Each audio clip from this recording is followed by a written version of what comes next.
Assalamualaikum warahmatullahi wabarakatuh. Jumpa lagi di channel Kak Dinirat. Kali ini kita akan membahas tentang tips kehamilan, hamil ketika kita berajab.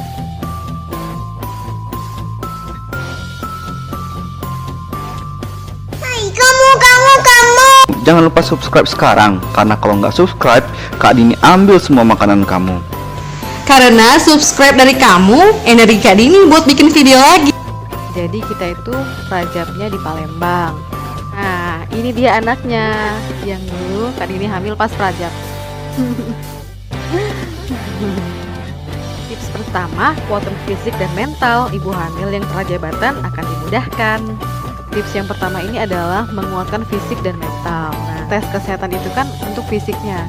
Nah, kemudian yang kedua adalah untuk mentalnya. Nah, mentalnya itu saya dapat mental yang kuat itu yang pertama dari keluarga.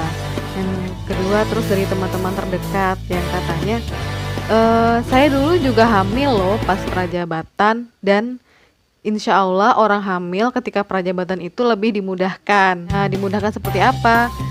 Tidak boleh lari pagi, tidak boleh olahraga berat. Intinya yang membuat mental kita itu up adalah kata-kata dari orang lain kepada kita. Ibu hamil harus lapor ke panitia saat tiba di badan diklat prajabatan. Melapor kepada panitia diklat bahwa kalian sedang hamil. Memilih lantai 1 untuk kamar tidur, di kamar lantai 1. Jadi akhirnya kita tukaran sama teman. Tips kedua, santai aja, nggak usah ambisius ingin jadi peserta terbaik dengan nilai predikat sangat memuaskan. Ini adalah santai aja ya, nggak usah terlalu ambisius ingin menjadi peserta terbaik dengan nilai predikat sangat memuaskan. Nah, kalau kita santai maka otak kita akan rileks. Nah, kalau rileks kita walaupun kita santai tetapi kita tetap melakukan yang terbaik. Tips ketiga, bawa koper 1 aja, jangan banyak-banyak, bawa yang penting-penting aja. Kalau bawa barang jangan banyak-banyak, cukup 1 koper aja gitu. Tapi 1 koper besar ya, jadi jangan banyak koper. Tips keempat, hindari stres dengan cara disiplin, bawa pin dan papan nama 2 buat jaga-jaga kalau hilang. Terus yang ketiga, duluan mandi jam 4 subuh. Yang keempat, makan serat biar mudah BAB. Yang kelima, banyak minum biar air ketubannya banyak.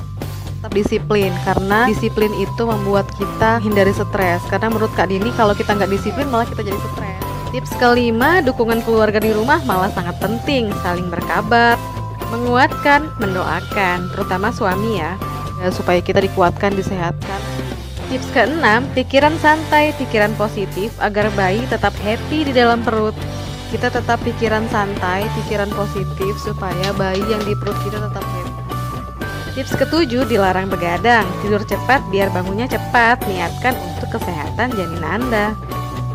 Usahakan kalau misalnya ada tugas, kalau misalnya jam siang itu kosong, kan jam 12 sampai jam setengah 2 kosong, itu kalau ada tugas, kalau bisa lah. Tips ke-8, banyak baca biar ujian gak nyontek. Baca aja sekali lintas, jangan paksakan otakmu untuk menghafal sesempurna itu. Sebenarnya malas baca, jujur aja malas baca. Tapi niatkan aja baca untuk kalau misalnya ibu hamil rajin membaca, maka anak kita juga akan pintar gitu kan.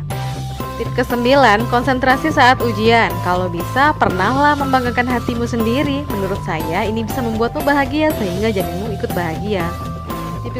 Tips ke-9 ini sebenarnya enggak wajib, karena kalau misalnya wajib jadi ibu hamil bisa stres. Jadi kalau saya dulu sendiri, saya merasa sedih ketika nilai saya tuh di bawah-bawah gitu kan. Nah, saya merasa nilai saya tinggi ini untuk anak saya juga gitu kan. Jadi saya waktu itu berkonsentrasi ketika ujian kayak post test gitu, post test yang ngulang gitu kan, yang 2 kali ngulang itu.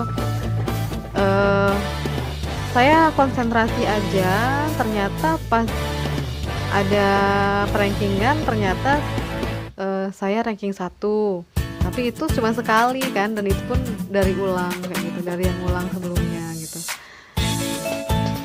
Yang jelas kayaknya konsentrasi membuat kita itu lebih baik. Nah, tujuan konsentrasi adalah untuk membanggakan diri kita sendiri. Nah, ketika ada pencapaian yang seperti itu, maka ibu hamil tuh merasa senang, dan yang senang itulah membuat sistem imunnya jika sistem imun meningkat, maka kita akan bahagia dan terhindar dari sakit. Tips ke-10, selalu ibadah. Jangan tinggalkan kewajiban ibadahmu yang wajib dan lakukan juga sesekali yang sunnah kalau agak berat berdiri. Dekat dengan Allah akan membuatmu bahagia. Jika sedih, innallahu ma'ana, la tahzan. Jangan sedih, Allah bersama kita. Ingat aja Allah, panggil aja Allah. Misalnya kalian seorang muslim, jangan pernah tinggalkan sholat 5 waktu. Kalau Kak Dini sendiri ya, kalau sekali aja tinggal sholat 5 waktu misalnya kayak gitu kan, rasanya hidup ini selesai gitu. Jadi kalau bisa walaupun kita tuh agak lambat sholatnya, itu lebih baik daripada tidak sholat sama sekali. Jadi itu sih prinsip Kak Dini. Jadi harus tetap menjalankan ibadah kita masing-masing. Soalnya kan ada juga yang orang beragama Nasrani misalnya hari Minggu tetap pergi beribadah. Nah kalau kita yang beragama Islam, setiap hari kita harus sholat 5 waktu. Itu minimal banget. Karena dengan ibadah kita bisa mendekatkan diri kita kepada Allah. Tips ke-11, jangan menggantungkan hidupmu pada manusia karena kamu akan kecewa. Misal suka nyuruh-nyuruh orang ini itu karena dia sendiri juga sibuk buat prajabatan ini. Kerjakan apapun sebisamu, semaksimal mungkin sebisamu. Jangan pernah menggantungkan hidup Anda kepada orang lain. Nah, misalnya kamu hamil, kamu merasa lemah, itu salah ya. Harusnya kamu hamil dan di pikiran kamu harus bilang saya pasti bisa dan saya kuat. Dengan cara apa? Banyak ya, misalnya dengan cara tetap berpositive thinking, terus dengan makan makanan sehat, dengan berdoa pada Allah, dengan doa dari keluarga, banyak ya. Intinya adalah kalau misalkan ada tugas, kalau bisa kita kerjakan aja sendiri, nggak perlu bergantung pada orang lain. Misalnya, tugas aku belum dikumpul, gitu salah kita sendiri. Tips ke-12, periksa dirimu ke dokter SPOG apabila libur atau diizinkan panitia di hari yang tidak libur. Kalau kalian mau cek ke dokter spesialis objin, kalian harus izin dulu pada panitia Latsar. Jangan langsung pergi aja. Harus izin dulu ya pada panitia. Intinya sehari sebelum kalian pergi. Nah, karena kenapa? Karena untuk mengontrol kesehatan janin kalian harus tetap konsultasi kepada objin supaya kalian selalu sehat. Supaya tidak merepotkan orang lain kalau ada apa-apa kan. Kalau tidak merepotkan orang lain berarti kita membuat acara Latsar itu adalah lancar, menjadi lancar dan tidak merepotkan orang lain. Tips ke-13, jika sudah tahu berapa berat badan janinmu, kalau kurang dari 2,5 takutnya BBLR atau berat bayi lahir rendah. Kalau BBLR kita bisa menambah porsi makan kita ketika kita makan pagi, makan siang dan makan malam. Kalau misalnya kurang juga berarti kita beli aja Gojek atau Grab Gosen kayak gitu, beli makanan di luar untuk menambah berat badan bayimu. Tapi kalau misalnya berat badan bayimu itu udah lebih dari 3 kg, nah itu udah aman ya. Karena kalau janin 9 bulan itu biasanya cepat sekali berat badannya meningkat. Jadi kalau udah lebih dari 3 kg, kita makannya normal, jangan terlalu banyak makan dan juga jangan diet gitu. Tapi kalau misalnya udah lebih 3,8 kayak gitu, nah sepertinya ya jangan terlalu banyak makan lagi gitu, nanti akan menyusahkan dirimu sendiri.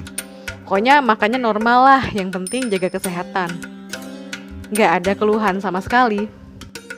Tips ke-14, bila udah tahu berapa HB atau hemoglobin dan protein urin kita bisa menambah asupan makanan tertentu bila hemoglobin kurang dan proteinuria.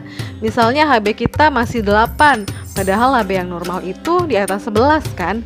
Nah berarti kita memakan makanan yang mengandung HB lebih tinggi, misalnya buah naga. Kalau tidak disediakan di tempat prajabatan, kita bisa beli sendiri. Terus misalnya makan hati sapi, makan telur nih yang paling cepat, terus makan hati ayam. Belilah makanan atau makanlah makanan yang mengandung HB yang tinggi supaya nanti kita tidak perdarahan ketika kita melahirkan. Tips ke-15, jangan ikut kegiatan prajabatan yang membuat ibu hamil terlalu capek. Ibu hamil harus lapor ke panitia kalau capek. Dan soalnya kita juga harus ya melihat sikon orang lain. Kalau misalnya ibu hamil capek, nanti kalau misalnya ada apa-apa malah panitia yang susah. Kita bisa merepotkan orang lain. Kalau bisa ibu hamil jangan merepotkan orang lain. Kontrol makan ibu hamil dengan mendeteksi tensi darahnya. Sadari dan pelajari ciri-ciri preeklamsia atau eklamsi agar ibu hamil yang lasar selalu sehat. Ibu sehat, acara lancar tidak merepotkan orang lain. Ibu hamil lasar prajabatan CPNS pasti bisa. Selamat prajabatan ya, semoga sehat selalu.